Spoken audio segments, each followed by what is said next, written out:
Bismillah, alhamdulillah, assalatu wassalam sayyidina rasulillah Muhammad ibn Abdullah wa ala alihi wa sahbihi wa man wala amma ba'du.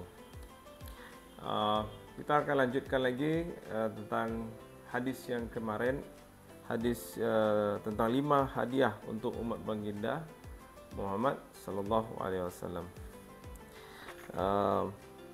Terakhir kita sampai di maksud bau mulut. Lalu berikutnya adalah ikan-ikan yang beristighfar. Ikan-ikan akan beristighfar untuk orang-orang yang sedang berpuasa. Maksudnya banyak makhluk yang akan mendoakannya. Hal ini banyak dikemukakan dalam berbagai riwayat. Sebagian riwayat menyebutkan bahwa para malaikat akan memohonkan ampunan baginya. Paman saya, paman penulis maksudnya, Syekh Muhammad Ilyas rahmatullah alaih berkata, memang benar bahwa ikan-ikan akan mendoakannya karena Allah Subhanahu wa taala berfirman, "Innal ladzina amanu wa 'amilus solihati sayaj'alu lahumur rahmanu wadda." Sesungguhnya orang-orang yang beriman dan beramal soleh, niscaya Allah yang Maha Rahman akan menjadikan orang yang dicintai di dunia. Sesungguhnya orang-orang yang beriman dan beramal soleh, niscaya Allah yang Maha Rahman akan menjadikannya orang yang dicintai di dunia. Al-Quran Surah Maryam ayat 96. Surahallahul Azim. Sebuah hadis menyebutkan jika Allah Subhanahu wa taala mencintai seorang hambanya, maka dia akan berfirman kepada malaikat Jibril alaihissalam, "Aku mencintai orang itu. Hendaknya kamu juga mencintainya." Lalu malaikat Jibril alaihissalam mencintai orang itu dan mengumumkannya kepada penduduk langit. Allah Subhanahu wa taala mencintai orang itu. Hendaknya kalian juga mencintai orang itu. Maka semua penduduk langit akan mencintainya. Kemudian kecintaan kepada orang itu akan menyebar ke seluruh bumi. Padahal biasanya cinta itu hanya dimiliki oleh orang-orang yang ada di dekatnya. Tetapi cinta ini akan menyebar kemana-mana. Makhluk yang akan mencintainya bukan hanya yang tinggal di dekatnya saja. Bahkan binatang-binatang yang ada di sungai pun akan mencintainya dan mendoakannya. Perasaan cinta kepadanya sudah melebihi batas daratan menembus ke dalam lautan.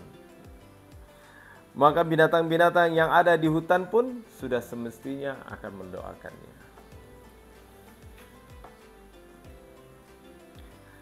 Maksud dari surga dihiasi. Surga dihiasi untuk menyambut bulan Ramadan. Hal ini telah banyak dikemukakan di dalam berbagai riwayat.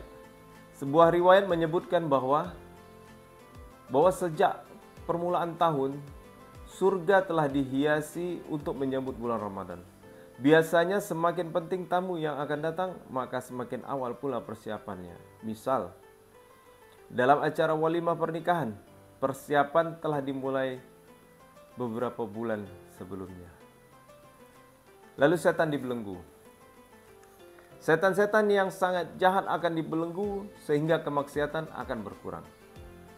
Adanya semangat ibadah dan gairah pada diri orang-orang beriman untuk memperoleh rahmat pada bulan Ramadan yang penuh berkah ini sudah tentu membuat setan berusaha sekuat tenaga menyesatkan mereka dari jalan yang benar.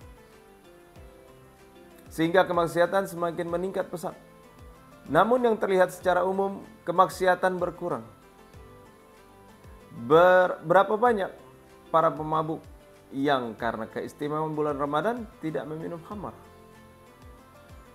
Berapa banyak kemaksiatan yang biasa dilakukan secara terang-terangan telah berkurang karena Ramadan. Walau demikian, pasti masih ada perbuatan dosa. Namun terjadinya perbuatan dosa tersebut tidak bertentangan dengan isi hadis di atas. Karena isi hadis menyatakan bahwa yang dibelenggu adalah setan-setan yang sangat jahat. Maka tidak perlu heran jika masih ada orang yang berbuat dosa di bulan Ramadan. Hal itu merupakan pengaruh setan yang lebih kecil kadar kejahatannya. Riwayat yang lain menyatakan bahwa pembelengguan setan ini secara menyeluruh. tanpa pembatasan pada setan-setan yang jahat. Sedangkan di dalam riwayat di atas ada pembatasan hanya bagi setan yang sangat jahat saja. Riwayat yang tanpa pembatasan ini tidak bertentangan dengan riwayat yang ada pembatasan. Karena riwayat yang ada pembatasan dianggap sebagai penjelasan bagi riwayat yang tanpa pembatasan. Maka ini bukan suatu pertentangan dalam dua riwayat tersebut. Akan tetapi, jika yang dimaksud seluruh setan dibelenggu, maka kemaksiatan yang terjadi pada bulan Ramadan bukanlah sesuatu yang aneh. Karena meskipun kemaksiatan itu secara umum terjadi karena godaan setan, tetapi pengaruh bercampurnya racun setan dengan hawa nafsu manusia selama setahun di luar Ramadan menyebabkan bersatunya racun setan dengan hawa nafsu manusia. Sehingga tidak adanya setan dalam waktu yang singkat itu tidak terasa perbedaannya. Demikianlah, maksiat itu selalu dilakukan sehingga menjadi tabiat pada dirinya. Orang yang terbiasa hidup dengan hawa nafsunya di luar bulan Ramadan, pengaruh hawa nafsunya akan terus berlanjut hingga bulan Ramadan. Sebuah hadis menguatkan hal ini, yaitu sabda baginda Nabi SAW.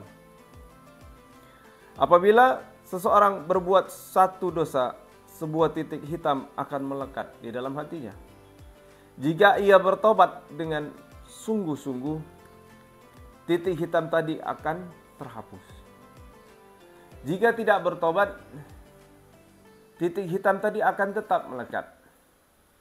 Apabila ia berbuat dosa lagi, maka titik hitam lain akan muncul dan seterusnya. Sehingga hatinya menjadi hitam semua. Dan tidak ada satu kebaikan pun yang dapat menembus hatinya. Mengenai hal ini, Allah Subhanahu wa taala berfirman, "Kalla bal rana ala qulubihim ma kanu yaksibun." Sekali-kali tidak demikian, tetapi hati mereka telah berkarat sebab perbuatan mereka. Quran surah Al-Mutaffifin ayat 14. Dalam keadaan seperti ini, dengan sendirinya hati itu akan cenderung pada perbuatan maksiat. Kebiasaan buruk sangat mempengaruhi seseorang. Maka ada sebagian orang yang tidak peduli terhadap dosa tertentu yang ia lakukan. Tetapi jika ia disuruh melakukan suatu dosa yang lain, hatinya menolak. Misalnya jika orang-orang yang biasa minum khamar disuruh memakan daging babi yang dia tidak biasa, mereka menolak. Padahal keduanya adalah sama-sama perbuatan dosa. Apabila perbuatan dosa dilakukan terus-menerus di luar bulan Ramadan, maka hati akan menyatu dengan dosa-dosa itu.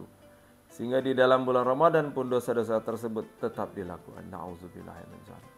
Jika yang dimaksud adalah seluruh setan dirantai pada bulan Ramadan, maka timbulnya perbuatan dosa di bulan Ramadan dapat dipahami.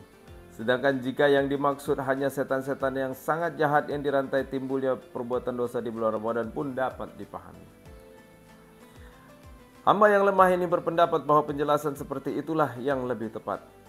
Semua orang dapat merasakan dan membuktikan bahwa untuk berbuat baik atau menghindari perbuatan maksiat pada bulan Ramadan tidaklah sesulit di luar bulan Ramadan. Dengan sedikit kesungguhan dan ketawajuhan atau konsentrasi, insya Allah sudah cukup. Maulana Syekh Muhammad Ishaq rahmatullah alaih berpendapat bahwa kedua hadis tersebut ditujukan bagi orang yang berbeda. Bagi orang-orang fasik yang dirantai hanya setan-setan yang sangat jahat. Sedangkan bagi orang-orang soleh yang dirantai adalah seluruh setan. Alhamdulillah, kita akan lanjut lagi insyaAllah di lain waktu. Sekarang kita sudah sampai di penghujung acara dan kita akan menantikan azan maghrib dan waktunya berbuka puasa. Selamat berbuka puasa. Semoga Allah terima amal ibadah kita. Allah terima amal ibadah puasa kita. Allah terima amal-amal kita yang lainnya. InsyaAllah. Subhanallahumma bihamdika asyhadu an la ilaha illa anta astaghfiruka wa atubu ilaik. Assalamualaikum warahmatullahi wabarakatuh.